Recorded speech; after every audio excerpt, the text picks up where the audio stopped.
Karnataka has passed an anti-conversion bill.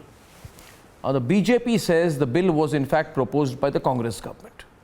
So what was the ruckus in the Karnataka Assembly, and what is the vandalism that has happened on churches in the state? Let's debate.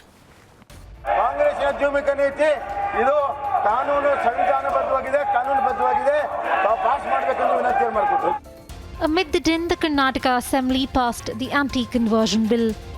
It's a much awaited bill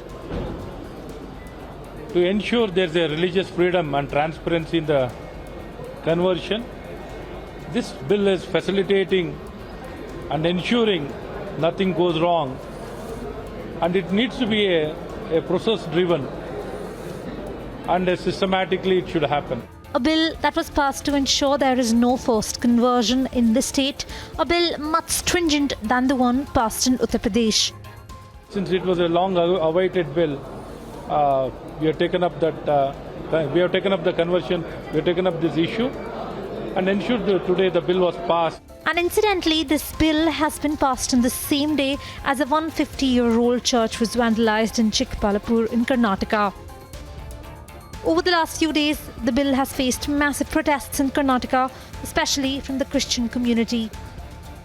Because in the last 3 months itself, there have been 11 attacks on places of worship of the Christian community in Karnataka. And the vigilante group also are taking things in their hands. They have not been able to control them fully. And in the assembly, there were fireworks, with the Congress even going to the extent of tearing the piece of legislation when it was tabled. Not only on the Christianity, on all religion. This is just to blackmail harass the minorities and other people, including the scheduled caste. Tonight, the debate over the anti-conversion bill is exploding. It's time to debate the facts now.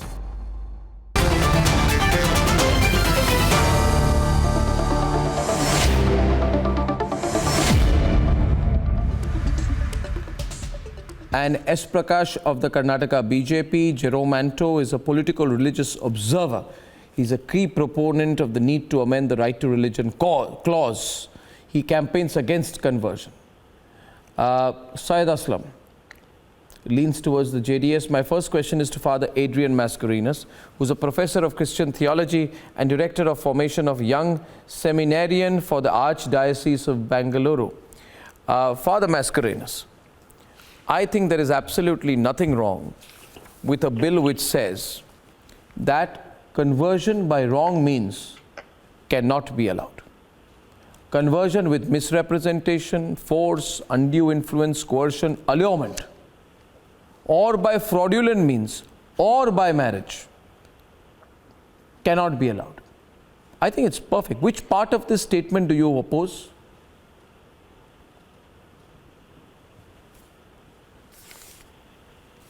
Can't hear you, Father. Audio?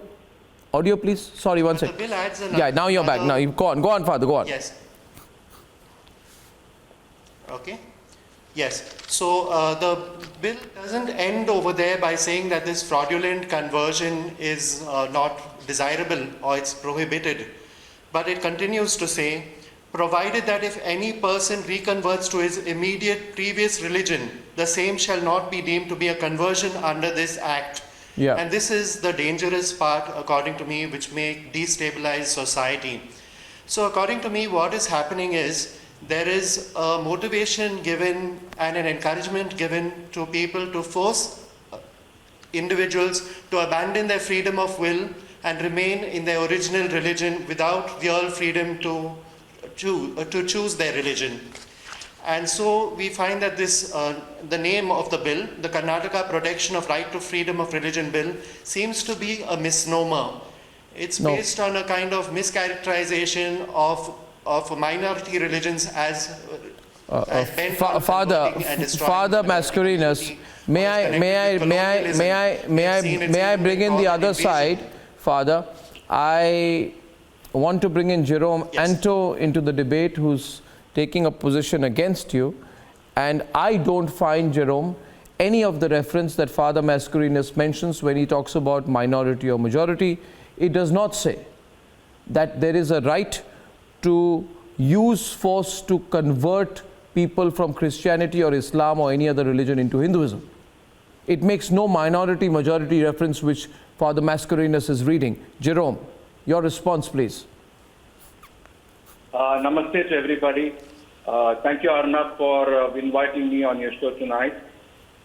It's a pleasure to be here, and a topic which is very dear to my heart. Absolutely what he said is correct, because I do not know if anybody has read the details that is enlisted in the bill. It does not speak about any particular religion. So it's surprising because only one denomination, the leader of one denomination in Bangalore, is raising voice. I have been noticing this for quite some time now. For the last 2.5 months, they seem to have smelled the rat, and they have been making noise in and out.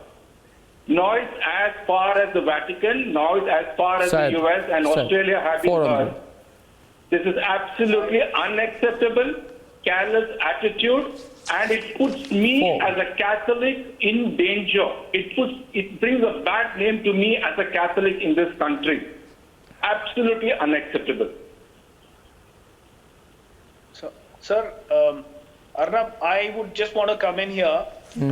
Could I respond to that, Arnab, please? First of all, we have gone through the Act, so it's not exactly correct to say that we haven't Arnab, seen the I Act would and want we've to gone tell, through. We've also seen the effect of the Right. Act. The So, Karnataka Arnab, is not the first state I would where want it is to tell the implemented. gentleman. And we have seen how public order and the situation of minorities has changed.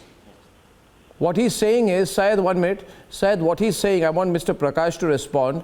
What Father Mascarenhas now broadens the argument and says, Mr. Prakash, that this has an effect not in terms of legality alone, but on the social fabric of Karnataka. So he's certainly, if they are indulging in conversion in such a scale, they have made it a business. A religion is being sold to the poorest of the poor by luring them, inducing them, and misrepresenting the fact. And now the government with this act is addressing all such maladies. Why are there cases of vandalism on why are there cases of vandalism on churches 50 to 60 kilometers away from Bengaluru, sir? Have you not seen the pictures? No. Which one, sir? Churches have been vandalized. Churches have been vandalized, and let me say one thing, sir. 1 minute, sir. I am a practicing Hindu, and so are you. Right? As a practicing Hindu, I would not like to see any temple anywhere, even one which I may not be acquainted in, to be desecrated or vandalized. Right?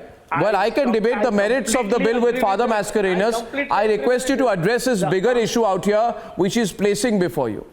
And please understand the point he's making. As a practicing Christian, he's talking about incidents like the one of which pictures we are showing. Sir, I completely agree with you, but these incidents have cropped up only after the bill was presented in the assembly. There could be some motive behind these attacks. We don't know who has indulged in such such act. It could be instigated by those who are opposing the bill also. So Syed says that could be instigated by those opposing the bill. Why? Syed is responding. Syed. Forward. Arnab, I would, since Mr. Prakash is there, I would want to ask Mr. Prakash, let me tell you loud and clear, you are using Karnataka as an experimental ground. You are using Karnataka as an experimental ground to push your right-wing ideology. Do you have any evidence in Karnataka where people have been forced, forcibly converted? Do you have He asked for proof. Evidence? Got your point, Mr. Okay, 1 minute. He asked your point. I want Jerome Manto and Mr. Prakash to respond. We have limited time. Who's responding? He is asking for proof of forced conversion. Jerome, you want to take that? Let Jerome take that. Mr. Prakash, let Jerome take that. Today there is nothing called forced conversion. Conversion happens through allurement. Please understand, there are thousands of cases. May I make a point about No, 1 minute. I am letting Mr. Jerome come in. Mr. Jerome, please. There are enough evidences of allurement. Cases of putting fear on the people, fear of after death.